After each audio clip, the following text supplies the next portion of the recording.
మీనరాశి వారికి ఈ వారం సాధారణమైనటువంటి గ్రహస్థితి గోచరిస్తూ ఉన్నది.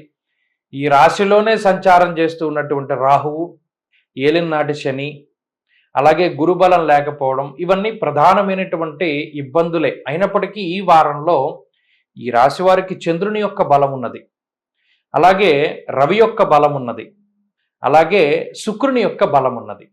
ఈ మూడు గ్రహాలు కూడా ఈ రాశి వారికి అనుకూలిస్తూ ఉండడం వల్ల గత వారాలతో పోల్చుకుంటే కొద్దిపాటి మానసిక ప్రశాంతత, కొద్దిపాటి అనుకూలత, ఆలోచించుకోవడానికి తగినటువంటి సమయం దొరికేటువంటి పరిస్థితులు మీనరాశి వారికి ఉన్నాయి.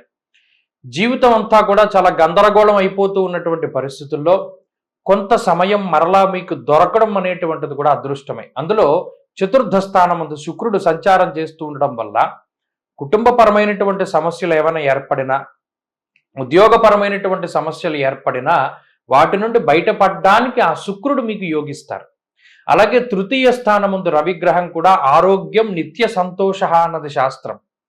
ఇప్పుడున్నటువంటి పరిస్థితుల్లో ఏదైనా జీవితానికి సంబంధించినటువంటి పోషణకి సంబంధించినటువంటి ఇబ్బందులు, ఉద్యోగాన్ని కోల్పోయినా లేదా కుటుంబ సభ్యుల యొక్క సహకారం లేకపోయినా ఇప్పుడున్నటువంటి గ్రహస్థితి ఆ రెండింటిని తిరిగి తీసుకొస్తుంది. కాబట్టి ఇది జీవితంలో కొంత ముందుకు పోవడానికి అవకాశాన్ని కల్పిస్తుంది. ఇక ఆరోగ్యం మిశ్రమంగా ఉన్నది, వ్యాపార పరిస్థితులు మిశ్రమంగా ఉన్నాయి. విద్యార్థులకి ఈ గ్రహస్థితి ప్రత్యేకించి కొంత వ్యతిరేకంగా పనిచేస్తూ ఉన్నది.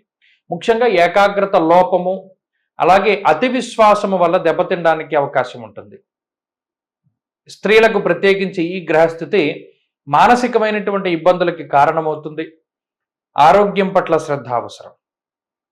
మీనరాశి వారు ఈ వారంలో మరింత అనుకూలమైనటువంటి ఫలితాలని సాధించడానికై సుబ్రహ్మణ్యేశ్వర స్వామి వారి యొక్క ఆరాధన చేస్తూ ఉండడం చెప్పదగినటువంటి సూచన. ఈ వారంలో కలిసొచ్చేటువంటి రోజు ఆదివారంగా చెప్పవచ్చును. అదృష్ట సంఖ్య 1, అదృష్ట వర్ణము ఎరుపు. స్వస్తి.